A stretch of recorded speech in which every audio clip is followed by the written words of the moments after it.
Good morning, everyone, and welcome to today's webinar, Compassionate Candor, the Next Emotional Intelligence Revolution in the Workplace. Our unique wellness-focused approach to building a workplace culture that honors the whole person.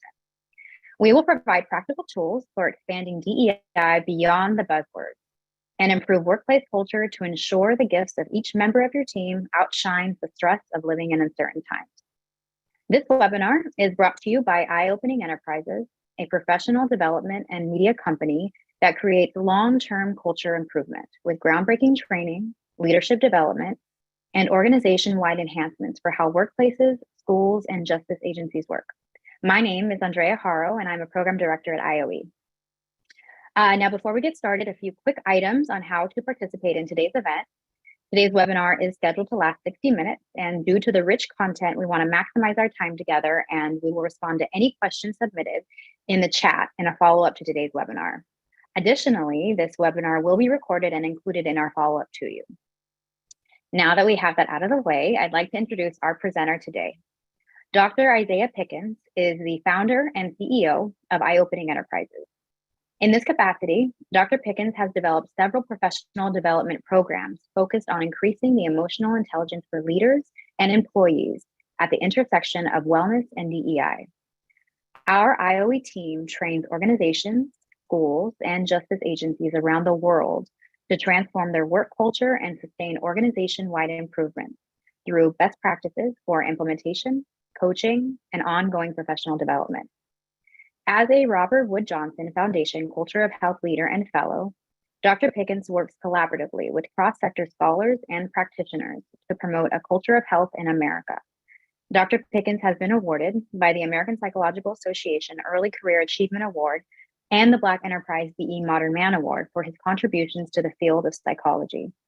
As a former assistant director at the UCLA Duke National Center for Child Traumatic Stress, the coordinating site of the National Child Traumatic Stress Network, or NCTSN, and a former clinical assistant professor at NYU School of Medicine, Dr. Pickens has built a reputation as a national trauma expert and shares practical science-informed lessons about mental wellness with audiences around the world. Dr. Pickens aims to transform the way we all see the world with practical tools that help us communicate more effectively, make better decisions, and unlock the potential of our personal and professional identities. Dr. Pickens, the floor is yours. Thank you so much, Andrea. You're hired. I wanted to start there because we have been through a roller coaster ride as an economy in the past couple of years. I want you to imagine that feeling you had when you're hired, or you hire that person that you know is just the perfect fit in your company, and in the way that you engage, and in the way that you work, and the excitement that you had. But psych, you're fired. The economy, I'm sorry. We actually went ahead and did this too soon. Sorry, you're not quite the right fit for our company. And the feeling of disappointment that comes over us when we're challenged to deal with all of the emotions that come from being somewhere where you saw a future for yourself, or you saw the future of your company growing with this person, and then not being able to do it. But you know what? I know you quiet quit it, but you can come back now. You can come back. We actually need to fill some roles, and we want to bring you back into the fold and be able to help you really fit into where we're going and what our culture is building. And that feeling of camaraderie that comes from being able to reassume some of your company's goals and alignment with where you're going. But you know what? You're not doing it exactly how we want. So we got to do a little bit of a performance review because you're kind of hitting some of the marks, but you're not getting exactly where we need to be. But you know what? I see a future. I see a future where we're all aligned. We're all aligned. We're all on the same page. We're feeling good about where we're going. And yeah, we are making it happen. The money is falling from the sky to us. So if you all are anything like me, we all went through a roller coaster ride over these past couple of years, likely feeling another roller coaster ride is on the horizon for us, from our journey as business owners, as CEOs, to employees and staff members, trying to figure out, where do we fit in this economy? Where do we fit in our workplace culture? And we are here today to talk about just that. And the reason why I really think it's important for us to think about how our economy has shifted over the past couple of years and where we're going in the next couple of years is because so much of how we engage and relate to that, our workplace culture will shape how we're showing up for ourselves and for what we have to offer the workplace. This became something that was tremendously clear to me in one of my first job roles in my early career. One of my first job roles, I was a director of a pretty large program within an agency, and I had to coordinate many different teams working together. And because I had a bird's eye view, I also knew that so many of these teams never actually talked with one another about the things they needed to do their job until we had a huge compliance issue. It was one of those issues where everyone sits up straight and they're like, okay, this some heads might roll from this happening. We got to figure this out. And so we had to bring these teams together to really talk to each other in direct ways for the first time. And guess who had to be the translator? I was in this meeting with so many different factions, different leaders and their staff, trying to figure out how did this compliance issue happen and how do, or I should say non-compliance issue happen, and how do we reposition ourselves to be better in the face of some of these challenges moving forward. I got to tell you, it was probably one of the most stressful moments in my early career because I knew there was so much at stake in terms of both what we did in terms of impact on the world, in terms of our work, but also it was so important for people feeling psychologically safe in this workplace, believing that they had the tools to be able to manage the stressful experiences that were happening in the workplace. And what I saw so clearly in that moment is that people in that meeting did not have the skills to talk to each other. The skills to talk to each other in a way that allows what you're saying to land, but also allows you to be clear in what you want people to take away from that conversation, take away from what you're saying. And we started to think about as a team, how do we help people develop a set of skills that allows you to be able to say what you need to say, but do it in a way that honors the humanity and who people are. And that was the birth of compassionate candor. Compassion and candor can sometimes feel like opposing concepts. Compassion, sometimes people think about it as being nice. It's not just being nice. It's really being able to see the pain of another, whatever that pain is, whether it's visible or not visible, and not just see it, but work to alleviate that pain and really see the full humanity of others while you're doing that, all parts of who they are. And sometimes we can feel that being candid or having candor means that we're completely dismissing what this other person thinks. We're just going to say what we need to say, and that's it.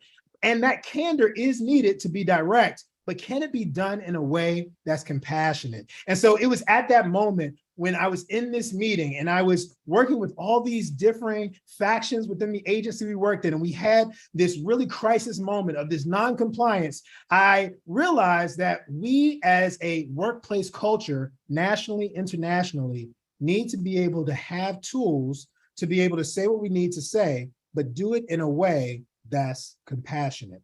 And so in this webinar today, you all are going to learn the 5 pillars of compassionate candor that we and the people that we work with, the organizations we work with, have found tremendously helpful in a number of situations, whether it's onboarding staff, whether it is performance evaluations and reviews, whether it's in terminating an employee. How do you do this in a way that both speaks to being direct, being clear, people understanding and having clarity about how you're connecting, while at the same time being able to see their full humanity, being able to do it in a compassionate way? We all know more than probably any moment in history, in this moment, we need to be able to be both direct in what we think and need, but be able to do it in a way that's compassionate to others' needs and their humanity, because we've all gone through so much as a culture and as a society. Well, the question is, what's the route to getting these tools? Well, the route to getting these tools moving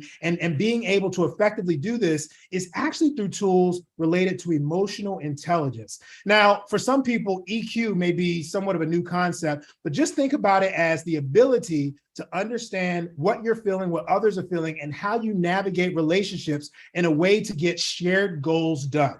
And so when you build the emotional intelligence of individuals, you're able to address a number of issues, whether it be burnout and the challenges you face with doing your job effectively and communicating with your direct reports or your boss and your supervisors, to dealing with issues ranging from equity and feeling that there were unfair practices in place at your workplace, or trying to understand how do you create a more inclusive or belonging-centered environment. Emotional intelligence skills are the foundation for us being able to monitor and manage the stress that's happening around us. One of the things that we know with our work that we do at the intersection of wellness and diversity, equity, inclusion, and belonging is that our workplace stress and our workplace motivation is directly connected to our most important identities. And this is a foundational point because as a supervisor, as someone who's a boss, a big part of you feeling confident in your job is feeling that you can help and guide those who are a part of your team.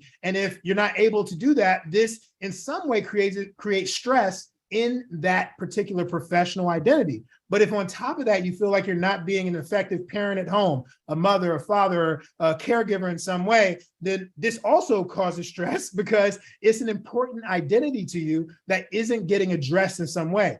We know that the person in the workplace is not just their professional identity. They are their personal identity as well. And when we talk about emotional intelligence skills, we're talking about skills that build both your professional and your personal identities. And so that's what we're going to be focusing on today. And we can't leave you hanging by just telling you these are the things that you can do without giving you next steps. So we're going to give you next steps for how we recommend and what we recommend that you do after this webinar in order to keep your momentum of learning these emotional intelligence tools and these key pillars or these key intelligence tools related to the 5 pillars of compassionate candor to really infuse this into your workplace culture. So definitely stick around for some free resources that we're going to provide for you in order to be able to engage that later. Well, I've said enough. I want to jump in, or I've set the stage enough, I should say. I want to jump in to what we're talking about today and really start breaking down these 5 key pillars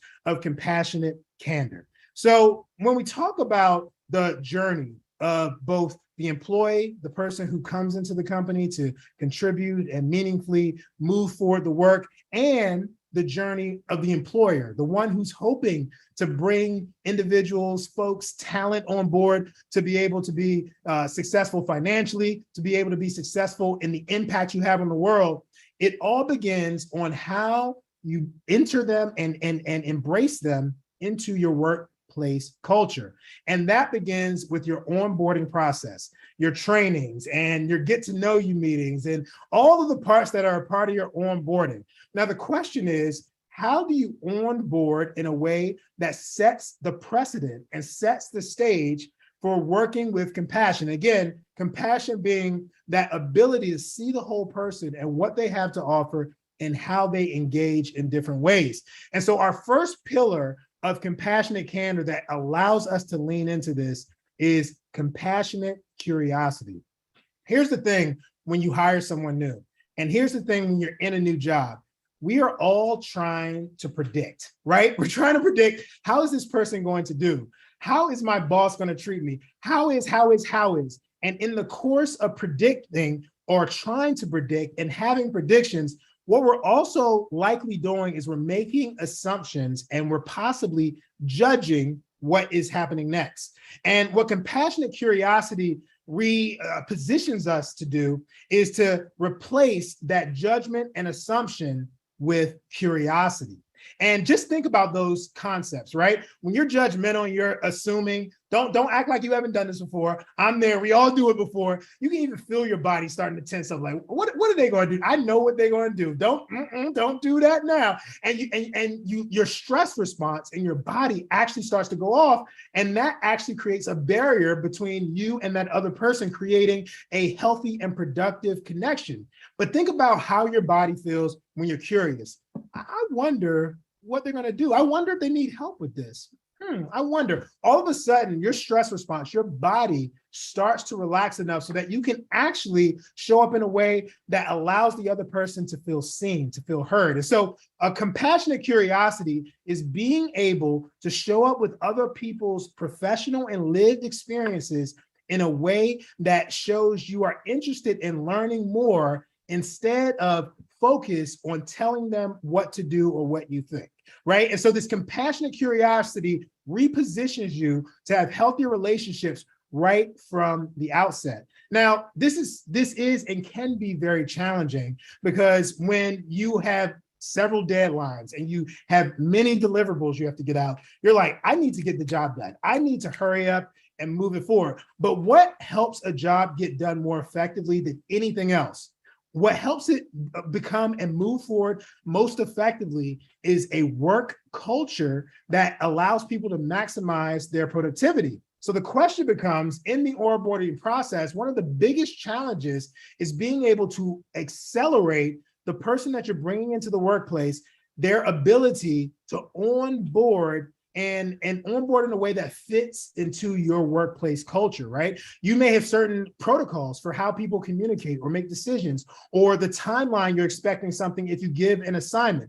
All of this is a part of your workplace culture, and both spoken and unspoken rules. The challenge with these spoken and unspoken rules is, yes, the spoken rules, they're in your employee handbook and folks can read them, and they're in the opening training. There's only but so much information you can retain when you first start. That's first of all. So people need to hear things multiple times in order for it to have that deep level of learning and processing. That's the first part. But the second part is there's so many unspoken rules in so many of our organizations that you don't know unless you trip the line, right? Oh, you shouldn't have gone directly to the boss about that. You just jumped over your supervisor's head. Well, how was I supposed to know that? I was just trying to talk to my, they're the one who gave me the assignment. So I talked to them about it. Isn't that what I'm supposed to do? No, that's not what you're supposed to do. All of these are unspoken rules in your workplace culture. And the more quickly you can allow both you as a workplace to communicate some of these unspoken rules, while also being able to learn from the individual about their own personal unspoken rules in terms of how they engage, how they build trust, how they connect, the quicker you're able to integrate the new hires, the new employees into your workplace culture with compassion so that they can more effectively do their job. And when they get stuck, they do not stay stuck by themselves. They stay stuck in a place that feels psychologically safe. And again, psychological safety is just a belief that I can manage the stress that's happening around me, or reach out to someone who can help me manage that stress. So with all this being said, this compassionate curiosity sounds great, and these challenges are something that so many workplaces have to deal with. But what do I do with all of this information? Well, here's what you do. And what we're going to be providing with each Compassionate Candor pillar is one key emotional intelligence tool. There are several emotional intelligence tools with each of these pillars, but just to make this a bit more manageable, we're going to give you one key emotional intelligence tool that we've seen work in workplaces around the world in terms of helping them be able to onboard, or all the other challenges we're going to talk about today, do this more effectively. So the key emotional intelligence skill that you really want to incorporate here is establishing psychological safe and brave agreements from the outset. Now, I know the concept of psychological safety is fairly familiar to people. It's this idea of being able to show up in the workplace as your authentic self, being able to manage stress effectively. But psychological bravery may be a bit of a new concept to folks. And when we think about psychological bravery in our work, it's the ability to lean in a way that acknowledges that conflict will be a part of your professional relationship, because conflict is a part of being human. If you don't have conflict with anyone, you probably have conflict inside yourself, because you want to have conflict with someone, but you don't feel like you have the skills to do that. And so being psychologically brave is about being able to understand conflict may be on the horizon, and being able to be proactive about thinking about what could be a support to address and repair damage that conflict causes. I'm going to say that one more time just to make sure people get this, because this is tremendously important. Conflict is going to happen. The goal is not to avoid conflict in a psychologically safe and brave workplace. The goal is to embrace conflict with a focus on repairing relational damage. And so being able at the outset to establish what are our agreements for when we have conflict. How do we repair the damage so that we don't get stuck in that conflict? So we don't get stuck in us not seeing eye to eye or being at different points. And there's an important project we need to get to the deadline on, or we need to get to the finish line on, right? How do we proactively think about that? And so one of the tools that we engage in our work are something called psychological safe and brave agreements. And it's a set of questions with a guideline for how you go about engaging these psychological safe and brave agreements from the outset. One of the foundational pieces of this is being able to repair damage from the outset in terms of how you're thinking about the relationships and managing those from the beginning, from the moment you start onboarding. So that's our first challenge, right? In our journey to build our companies, to be able to be a factor and a contributor, a meaningful contributor in the work that we're going to do as an employee, we have to start with this onboarding experience and thinking about how we engage compassion by building in psychological safe and brave agreements that allow compassionate curiosity to rise to the top. So that's the first part of this. But here's the next part of this process and this stage, right? You're in the company and you're dealing with all the things. When I was in that moment in the meeting and there was the non-compliance issue and I had to bring together different factions, part of that moment that was challenging was there was clear conflict. And the question was, how do I communicate about this conflict in a way that allows each individual to feel like they've been heard, but also allows me to communicate my boundaries, my limits, what I feel is a challenge to what they are doing for the greater good of the organization. And we all are challenged by this. And that's why the second pillar of compassionate candor is compassionate conflict. Compassionate conflict speaks to what I shared earlier. We lean into conflict. We don't lean out of conflict. We really believe that conflict is such a beautiful way for us to understand what's really important to us. Because you know what conflict is? Conflict is your willingness to fight for your values. We don't fight. We don't have conflict over things we don't care about. Someone says, hey, I'm going out and I'm going to go see this whatever cricket game. And you're like, you didn't tell me about it. It's all good. I'll catch you next time. I don't care about it. And I don't know why I use cricket, but cricket feels right now. If you play cricket, don't get upset. But if someone said, hey, I'm about to go see this basketball game with, the Lakers, and, I'm in Los Angeles, so I enjoy a good game. I'd be like, yo, why didn't you tell me that? Why didn't you tell me that? Because it's something that's important to me. And so when we talk about conflict, we're talking about people being willing to fight for what's important for them. And you all are going to have to understand, when I am talking about compassionate candor, I get passionate. And so you might see me pull up my little rag here and there to dab myself. It's okay. That just means I'm in it. That means I'm in it. And so when we're talking about this idea of compassionate conflict, one of the most important pieces of compassionate conflict is, how do you tell someone that they're not doing the job you hired them for, or you expect them to do, or that they're your colleague and they're on the team with you to do? This idea of how to engage performance improvement discussions, whether it's a formal performance improvement plan for employees who are underperforming, or if it's a more dynamic process where you're on a team with someone and they're not carrying their weight, and you need to have a conversation with them about it because it's impacting your work. Well, with compassionate conflict, one of the most important tools to engage is this concept and this key emotional intelligence skill that we develop called RAVE. And so this is a technique and approach to being able to compassionately discuss performance challenges with your supports, with folks who you work with. I remember working with a company where there had to be some serious performance review conversations that really made the supervisors and the managers very uncomfortable, because they had relationships with this person outside of the workplace. Like, they knew them from before, they felt engaged with them. And so they didn't feel comfortable really laying out what were the problems that they had with their performance. And so part of the conversation and really leaning into this compassionate candor is being able to first reframe the perspective. This is expanding how you're seeing the situation. Yes, this situation is about this individual, but it's about this individual in the context of a larger organization. And so it's not just about how they're impacting your work, it's also about how their work is impacting other people's work. And so being able to think about that and reframe that as fitting in and thinking through this larger organizational piece is a part of being able to have or at least start this conversation.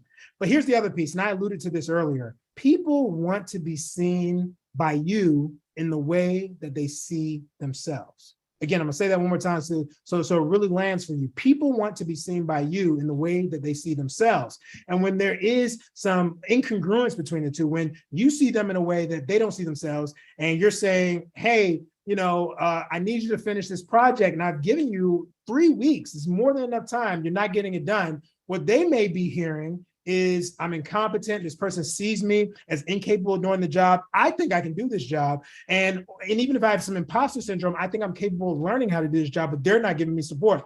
All of a sudden you have conflict there. But if you start from a place where you honor their important identities, and that's what the affirmation is, being able to say, hey, look, I know you took this role for a reason, and it's important for you to do well in this role, and you've worked so hard to try to do well in this role, and we are still having some challenges. I want to make sure that you can grow in your skill set to be able to do this effectively.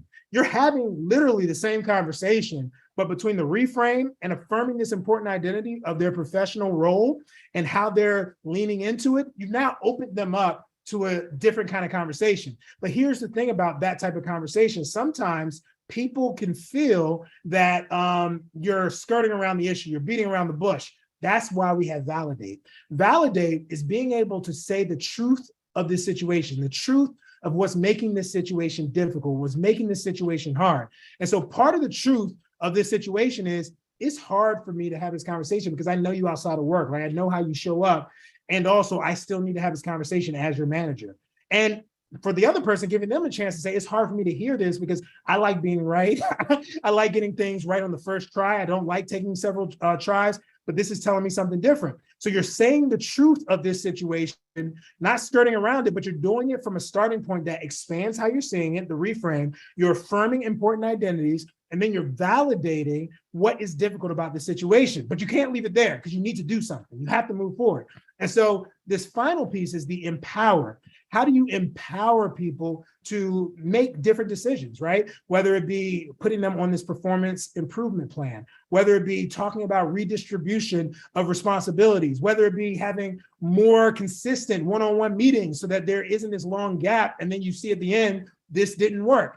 All of these can be a part of the empowering process. And so part of what we do when we work with different organizations is we give them a template for being able to have that conversation, the words you use, the actions that you say, but also being able to think about what's the plan you put in place to sustain this. We don't just want kind of one-time opportunities to have this conversation, but we want people to build this as a skill, as a muscle, so they can lean into it more effectively. And I got to tell you, there are a few people and few organizations that we work with that have leaned into this way of engaging compassionate candor and leaning into these key emotional intelligence skills than policy research associates. And I want to give you all a chance to hear from the president of PRA for short, Policy Research Associates, Sarah Demarais, and what Sarah really is able to share. And what I like for you, Sarah, to come on and share with folks is just how these words, right? Compassionate candor, key emotional intelligence tools.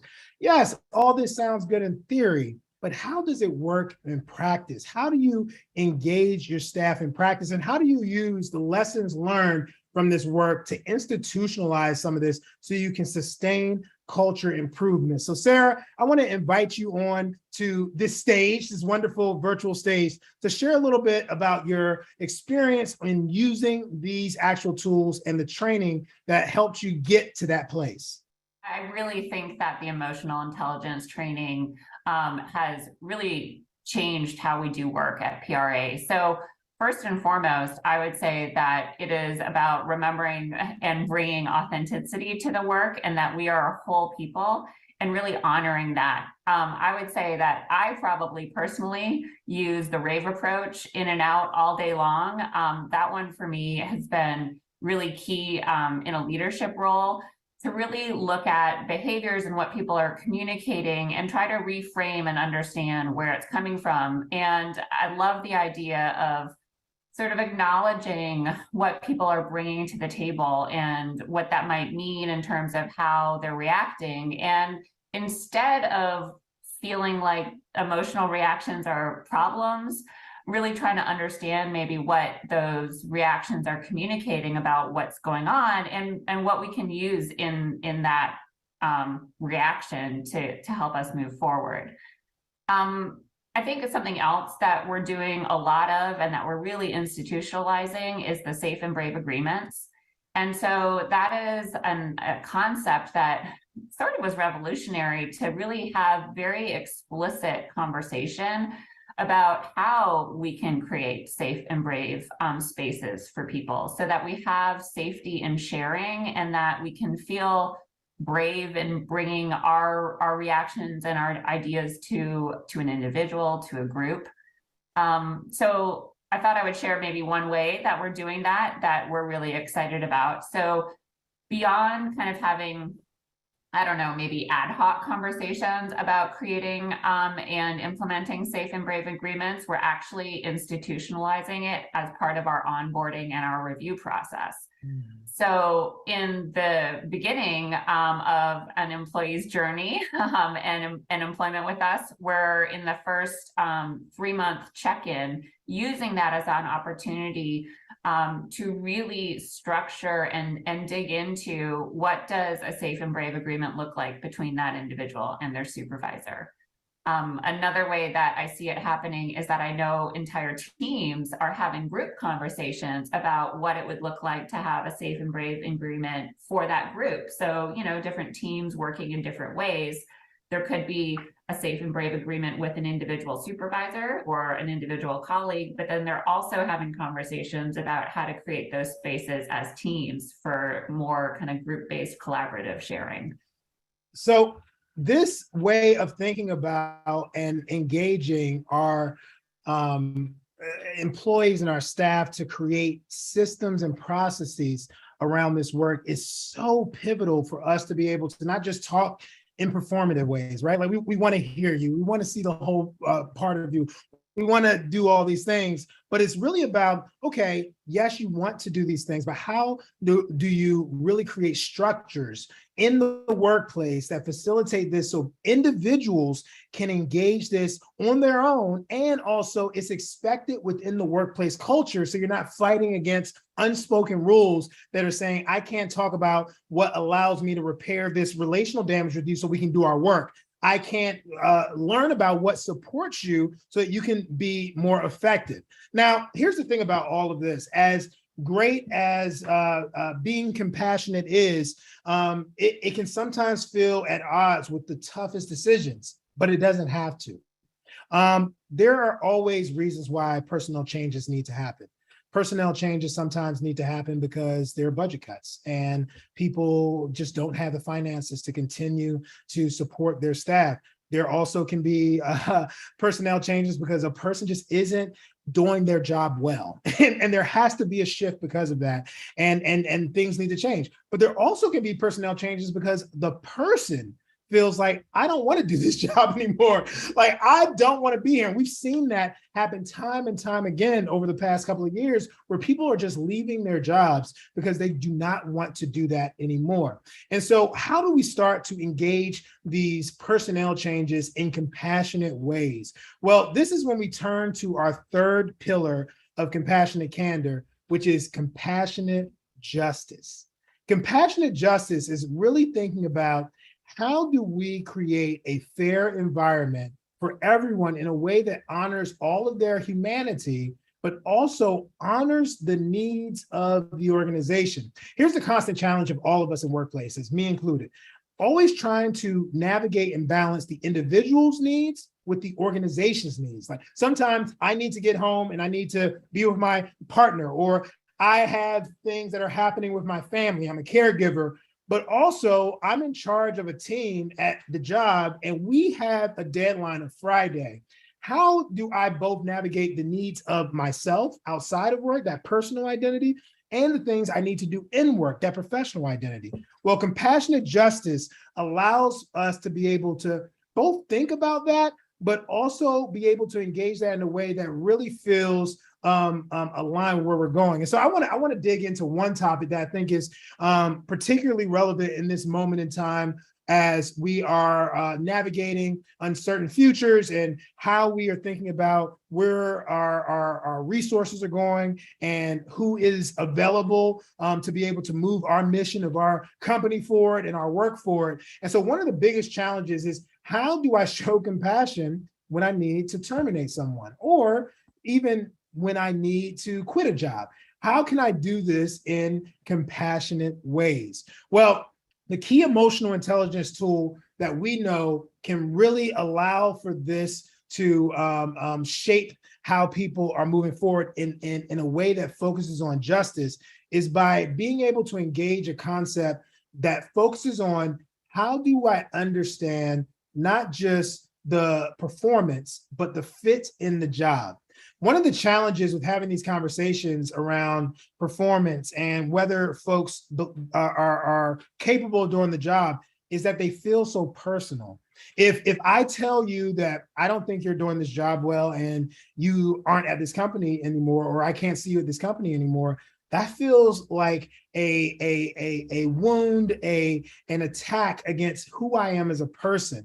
And so how do I navigate that conversation in a way that speaks to who I am as a person, but again, allows us to communicate the organization's needs? Well, we do that through a concept called the 3 A's. And this is a way of both thinking about how to create an inclusive workplace, but also how to really engage some of the more nuance of these very difficult conversations. And so the 3 A's stands for acknowledge, ask, and adjust. When we acknowledge, part of what we're trying to acknowledge is what is stressing you and what is stressing the organization.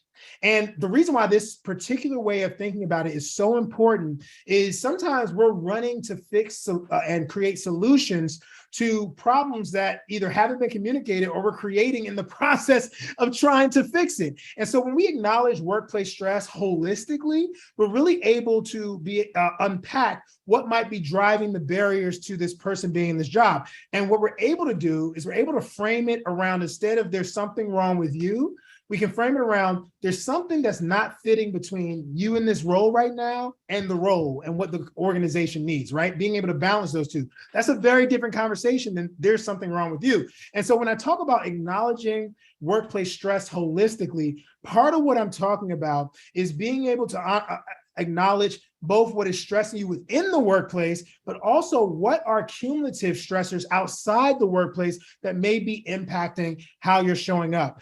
We worked with a group that had a leader in a company, a large international company, and she was challenged because she had put one of her employees who had gone through a really, really tough divorce on a performance improvement plan. This was a leader in their company, and it was someone who just was not showing up effectively. And she was responsible not just for this individual, but for the team as a whole. And she was kind of at her wit's end because she had already done the performance improvement plan. It had been a couple of months. The type of improvement that she would have expected, she didn't see. And she finally said, I need to terminate this person. And it was a very, very difficult thing. And so we were in a coaching session, and part of what I really coached her to think about is, one, being able to acknowledge the stressors that he had, right? And what they did to address those stressors, to put the performance improvement plan in place and to support in this way.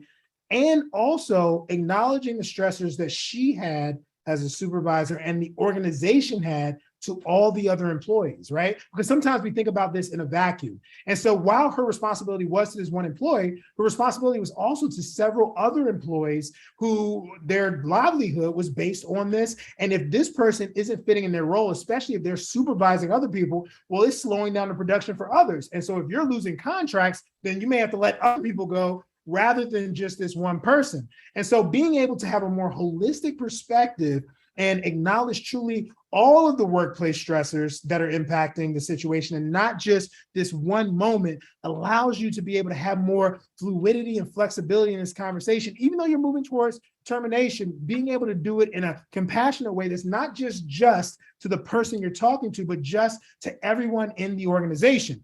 Now, of course, acknowledging stress is important, but also being able to ask what motivates people, right? I know it can feel tricky sometimes to ask people what motivates them, especially if they're about to transition out the company, but you never know what you could do to help them have a soft landing place. And so being able to open up the dialogue around, hey, this isn't a good fit for you. And right now you're not a good fit for our company, but I can see the effort. And this is, of course, if things are amicable, they burnt the house down and you're probably not trying to help them necessarily have the soft landing. You're trying to separate.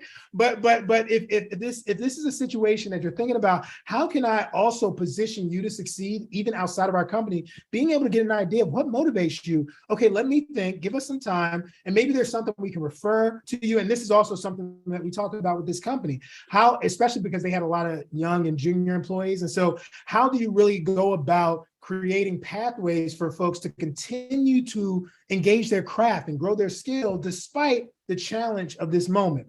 And then finally, you have to adjust, right? So after you acknowledge the stress and acknowledge the challenges, and you may ask what motivates people, you ultimately have to make adjustments so that you are seeing the situation as just for everyone involved. So sometimes the adjustment is termination. Sometimes adjustment is a lateral move within your organization. Sometimes adjustment, you'll find out, and this is a part of kind of being culturally humble, is you'll understand that some of the ways you've shown up may have contributed to this. And if you change as a manager, as a coworker, this may actually support this person. So maybe you delay the termination and you adjust the performance improvement plan. But all of this is a framework for being able to do this in a way that really speaks to fairness for everyone involved. But sometimes this form of fairness may not be as equitable as we think.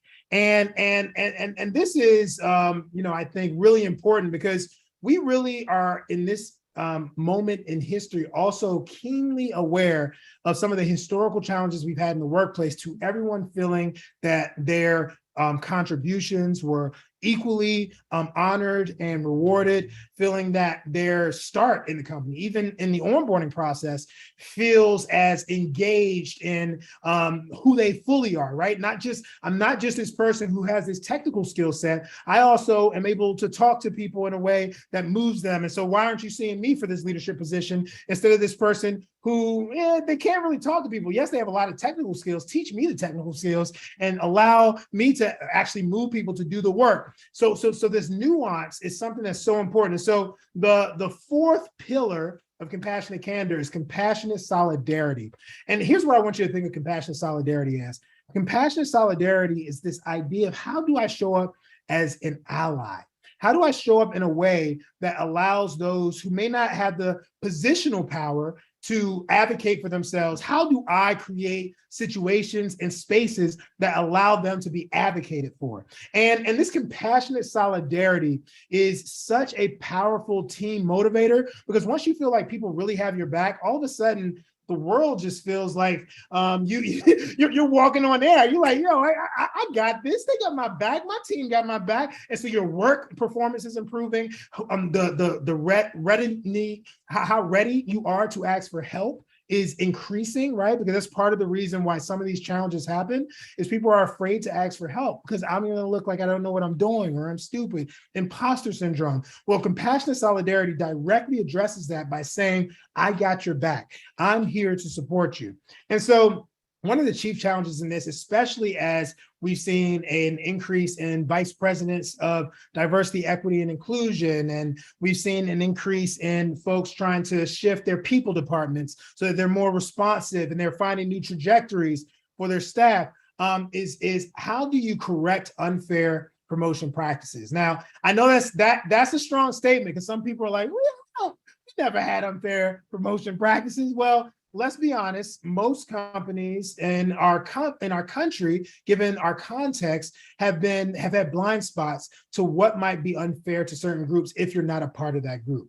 And so we all have to take a look at what have been our hiring, onboarding, promotion, termination policies, and explicitly and intentionally look at what might have been unfair and how do we correct that. That's a hard conversation to have with yourself, to have with your company, but we got you. We got you. There's something that you can do in order to address that. And we use a tool called the benefits and burdens analysis. This is being able to look at what is stressing folks in your company and what is disproportionately impacting certain groups and in terms of benefiting them, and what is disproportionately burdening other groups that you may not be aware of. We had a listening session with one of the organizations we were working with their junior staff because they were really frustrated because there seemed to be no path for promotion, particularly for their staff of color. And so in that moment of during the listening session, we were able to bring back some context around how the burden of building social capital was so much heavier for folks who are people of color. Here's what I mean by that. Usually you got promotion because of who you knew. And usually the folks who were people of color weren't invited out to as many social events. They weren't as close. And so they had the burden, unlike their counterparts who were invited more easily, possibly because people felt more comfortable around them, they felt connected for whatever reason, right? We're not talking about guilt, we're talking about growth. And this idea of growing into a company that's equitable, part of what they had to realize is they had to create intentional opportunities for their junior staff of color to start to build that social capital. So they're thought about when it comes to promotion and creating more standardized processes for promoting folks. All of this removed this undue burden on junior staff of color. And what it did was allow the more equitable benefit, right? Because these other junior staff were having this benefit that they had the social capital. And so you were able to share and spread that social capital more effectively. This is showing compassionate solidarity. You're shifting the burden from one group of individuals or people that this is an extra stress to another group of individuals who can really deal with this. Now, this conversation can cause so much conflict. And so I'm going to invite Sarah back up here again. And I want you to talk a little bit, Sarah, about how you and your organization engage some of these emotional intelligence skills to really be able to manage and deal with conflict. I mean, there's always going to be conflict. And I think what the emotional intelligence tools have done for us is to, I don't want to say normalize, but I do mean that in a way to understand that we are all people and we all are going to have feelings that come into these spaces, and we're all going to have ideas, and they're not necessarily all going to jive with each other. So really, in one sense, it's just allowing for there to be conflict actually is pretty phenomenal. And I think also has changed our approach to not maybe shy away from that, but instead to think about what that means and what maybe insights are coming from that, and to be able to talk through some of those conflicts and really to look forward instead of backward. I think I've seen in both leadership and in between colleagues that it has given permission sometimes to pause a conversation. And I think that has been very important, so that when folks are feeling like they might be approaching a place where they're uncomfortable or feeling unsafe, that they actually don't have to continue, but that conversation can go on later. It doesn't have to be resolved in the moment. So sitting with some of that conflict and allowing for that to be resolved and processed over time is maybe one of the first things that come to mind about those tools that you've helped us with and that we're continuing to work on. That's really great. And part of what I really want to talk about with you, Sarah, is how do we really use this normalization of conflict and engage in conflict to really build these equitable and inclusive workplace cultures? Because I think that that's where a lot of folks are stuck right now in terms of, I'm trying to balance my organizational needs with kind of an onslaught of requests from very different groups of folks in the workplace to be able to really engage this. So how have you all really started to engage what we know is a challenging conversation to create an equitable and inclusive work culture with a very diverse workforce that you all have?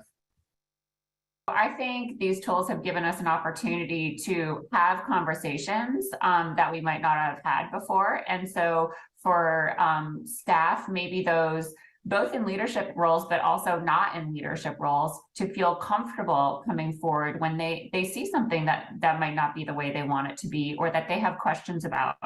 And then those questions might be very valuable and really push us to look at our policies and our practices and to get real, I hope and I think, real authentic reactions and feedback. So instead of, for example, me in a leadership role, guessing at what the impact might be on staff, really, I hope creating opportunity for staff to share that with us.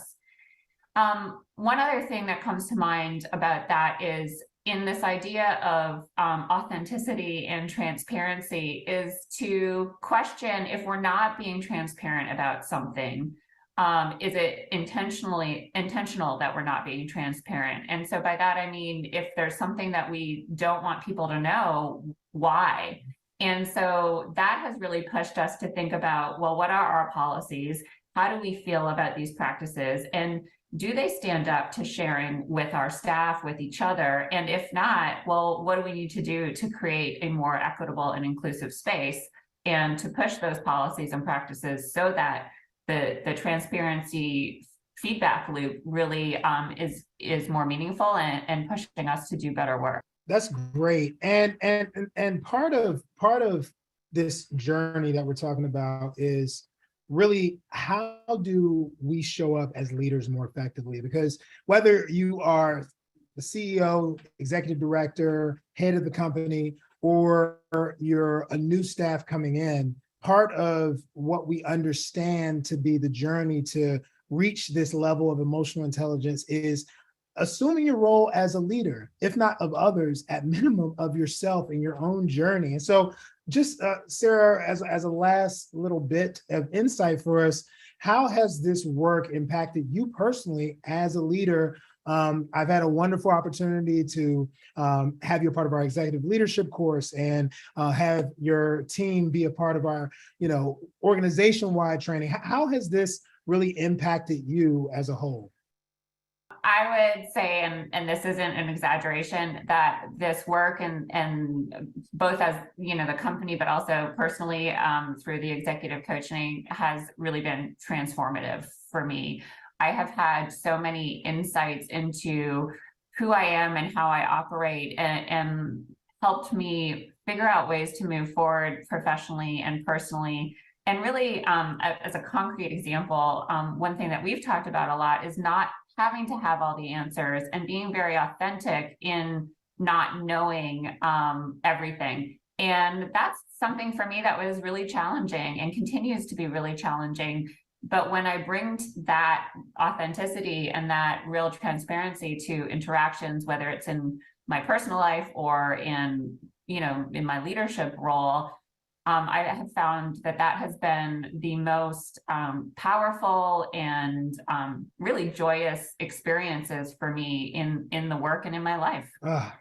I just wanted to say that truly through this work in the last year and a half, I've had more insight and I think forward progress in who I am than I have in the rest of my life. So I am very thankful for everything that you have done with me and with PRA as a company. And I'm so grateful to have worked with PRA, and we continue to work with them. And going into March, and going into the March forward to do work. Part of what you're always thinking about is how you can contribute, how you can move this work forward. And part of what I would love for folks to leave with, if you leave with nothing else today, is we want to value every single person's contribution. That's part of a compassionately candid approach. Compassionate candor is about being able to be honest and direct and authentic with folks, but also recognize what it is they contribute. And so with that, our final pillar is compassionate contribution.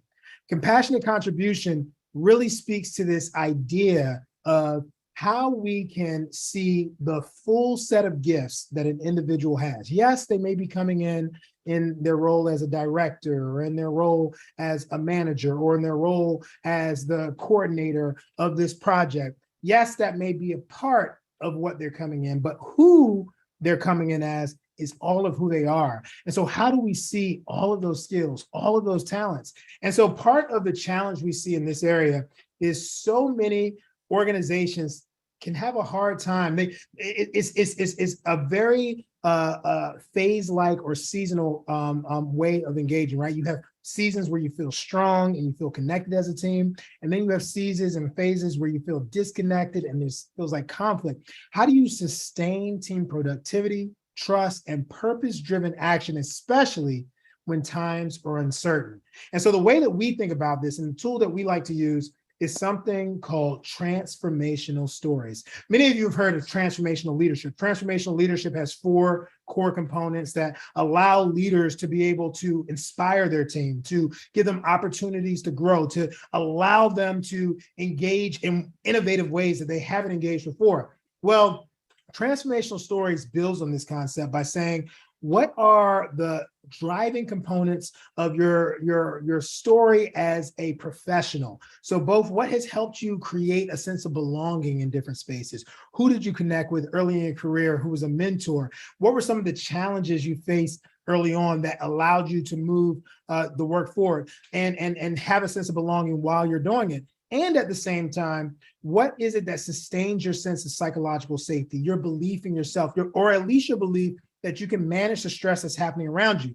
Too often, we're so focused on moving forward that we don't give ourselves enough time to reflect and look back. Reflection is actually a skill.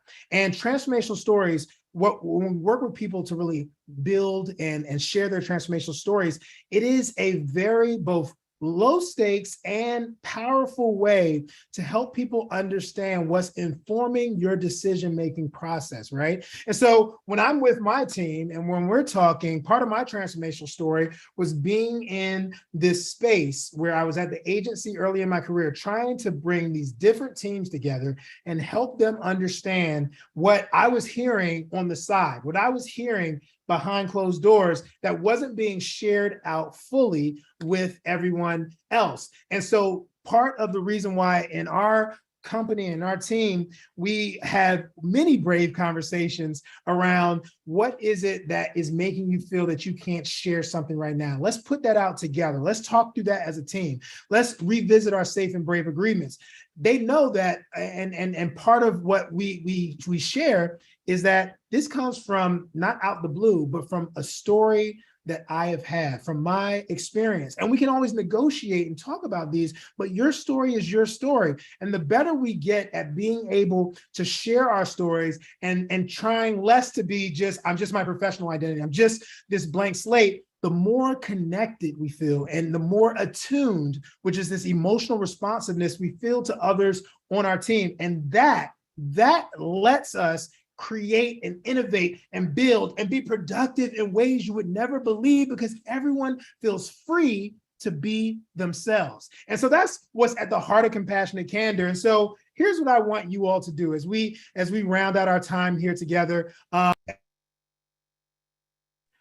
We really want you to be able to take these key takeaways here that we're looking at as it relates to compassionate candor. As you all know, these 5 pillars: compassionate curiosity, compassionate conflict, compassionate justice, compassionate solidarity, and compassionate contribution, all have these specific key emotional intelligence tools that we're more than happy to share with you all. Everyone who registered will get this key takeaway document so you don't leave empty-handed. I know some folks may have been trying to take notes here. We want to support you on that. But as we talk about your next steps, here's what we want to do.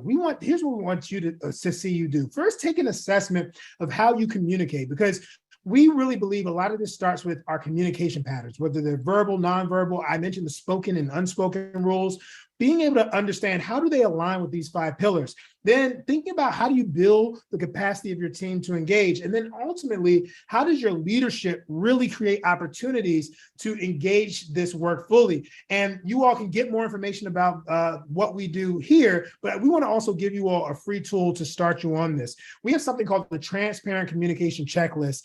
This is something that we're more than happy to get to you so that you can start assessing your workplace a bit more. We also are going to give you a copy of this webinar. So if you want to share it with your team, get it out to folks, please go ahead and do that and continue to build from here. And then finally, we have a number of different resources, but one of our most important resources is our executive leadership course. We have a first quarter special. So that by the end of March, if you're interested, reach out to us. We can share more information about that to see if we can get you in on the next iteration of us doing this executive leadership course. But we are just so excited as a team to share this compassionate candor with you and the rest of the world. And we hope you got so much out of this webinar. And we'll see y'all next time. Y'all take care. Have a great rest of your day. Thank you for joining us today for Compassionate Candor and this revolution in emotional intelligence. We'll see y'all soon. Take care.